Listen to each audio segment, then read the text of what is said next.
Hi friends, বিটি knowledge guide চ্যানেলে তোমাদের সবাইকে স্বাগত। ফ্রেন্ডস, আজকে আমি একটি বিগ ব্রেকিং নিউজ নিয়ে এসেছি। বনসহায়কের যে রিক্রুটমেন্ট প্রসেস চলছে তার উপরে এই আপডেটটি তোমাদের সবারই জন্য জানা খুবই জরুরি, তাই ভিডিওটি অবশ্যই প্রথম থেকে শেষ অবধি মনোযোগ দিয়ে দেখবে এবং শুনবে। আর ভিডিও শুরুর আগে তোমাদের সবাইকে একটি রিকোয়েস্ট, যারা এখনও চ্যানেলটি সাবস্ক্রাইব করনি তারা অবশ্যই সাবস্ক্রাইব করে নিও এবং পাশে থাকা বেল আইকনটিতে প্রেস করে দিও, যাতে এই চ্যানেলে এইরকমই কোনো আপডেটের ওপর ভিডিও এলে তার নোটিফিকেশান সবার আগে তোমাদের কাছে পৌঁছে যায়। তো চলো বন্ধুরা, দেখে নেওয়া যাক কী আছে আপডেটটি। তো দেখো বন্ধুরা, তোমরা থাম্বনেল দেখে অবশ্যই বুঝতে পেরে গেছো যে এই ভিডিওটিতে কী বিষয় নিয়ে আলোচনা করব, অর্থাৎ কবে থেকে সমস্ত জেলাতে জয়েনিং SMS বা লেটার পাঠানো হবে। তো দেখো বন্ধুরা, তোমাদের একটি কথা আগেই বলে দিই, অনেকগুলি জেলায়, প্রায় অধিকাংশ জেলাতেই, প্রায় বলতে গেলে সব জেলাতেই কিন্তু ইন্টারভিউ প্রসেস শেষ, রেজাল্টও পাবলিশ হওয়া শুরু হয়ে গেছে। সুতরাং ধাপে ধাপে কিন্তু সমস্ত জেলাতেই জয়েনিং করানো হবে ক্যান্ডিডেটদের। এর আগের ভিডিওটিতে আমি কোন জেলায় কত ভ্যাকেন্সি আছে তার উপরে কিন্তু ভিডিও করেছিলাম। তো তোমরা যারা এখনও সেই ভিডিওটি দেখোনি তারা অবশ্যই কিন্তু সেটি দেখে নিও, এতে তোমাদেরই সুবিধা হবে কোন জেলায় কত শূন্যপদ আছে সেটি জেনে নেওয়া।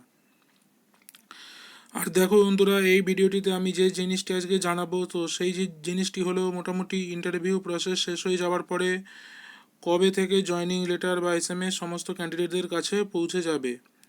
তো দেখো বন্ধুরা, যে কথাটি আমি আগেও বলেছি আবারও বলছি যে সমস্ত জেলায় কিন্তু যে একই সাথে ইন্টারভিউ প্রসেস শেষ হয়েছে তাই নয়। কিছু জেলায় আছে শূন্যপদ সংখ্যা কম বা শূন্যপদ সংখ্যা বেশি, যাই হোক না কেন কিন্তু প্রার্থী সেখানে প্রচুর ছিল, বা কিছু জেলায় দেখা যাচ্ছে প্রার্থী সংখ্যা কম, তো ইন্টারভিউ কিন্তু সমস্ত জেলায় একই সময় শেষ করা সম্ভব নয় বা সম্ভব হয়নি। তো কিছু জেলায় হয়তো আগে ইন্টারভিউ প্রসেস শেষ হয়ে গেছে, কিছু জেলায় পরে ইন্টারভিউ প্রসেস শেষ হয়েছে। তো এই রকমভাবেই কিন্তু রেজাল্টও কিন্তু আগে পরে করে বার হবে। তো সুতরাং এর থেকেই বুঝে নিতে পারছো জয়েনিং লেটার বা SMS কিন্তু ওই আগে পরে করেই আসবে। অর্থাৎ এই জেলায় দেখা গেল হয়তো ডিসেম্বর মাসের মিড কোনো একটা উইকে এলো, আবার দেখা গেল আরেকটি জেলায় হয়তো ডিসেম্বর মাসের শেষ উইকে এলো, বা কিছু জেলায় দেখা গেল একদম জানুয়ারি ফার্স্ট উইকেও এলো।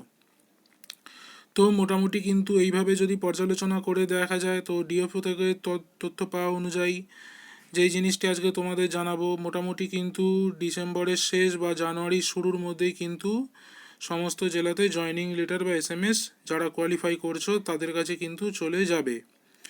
অর্থাৎ তোমরা কিন্তু এক্সপেক্ট করতে পারো যে নেক্সট মান্থ অর্থাৎ ডিসেম্বরের স্টার্টিং থেকেই কিন্তু জয়েনিং লেটার বা SMS কিন্তু পাঠানো হতে থাকবে। তো তোমাদের এর জন্য কি করতে হবে, অবশ্যই তোমাদের ফোনের SMS বক্স রেগুলার চেক করতে হবে। তোমরা এই যে নভেম্বর মাসের শেষ এই সময়তেই কিন্তু আলিপুরদুয়ার জেলায় কিছু ক্যান্ডিডেটের কাছে কিন্তু SMS চলে গেছে। তো বাকি জেলার খবর কিন্তু সেইভাবে এখনও নেই যে জয়েনিং SMS পাঠানো হচ্ছে কি না। যদি সেই আপডেট পাওয়া যায় তাহলে কিন্তু তোমাদের পরবর্তী ভিডিওতে সেই আপডেটও দেবো। তো তোমরা কিন্তু এক্সপেক্ট করে রাখতে পারো যে ডিসেম্বরের ফার্স্ট উইক থেকেই কিন্তু জয়েনিং SMS পাওয়া শুরু হয়ে যাবে, ধাপে ধাপে প্রতিটা জেলায় কিন্তু দেয়া হবে। এই প্রসেস কিন্তু জানুয়ারি মাসের স্টার্টিং অবধি চলবে বা ডিসেম্বর মাসের শেষ অবধি। তো তোমাদের কিন্তু regular update mobile phone check করে যেতে হবে। তার সাথে সাথে কিন্তু বাই পোস্টও তোমাদের জয়েনিং লেটার আসতে পারে।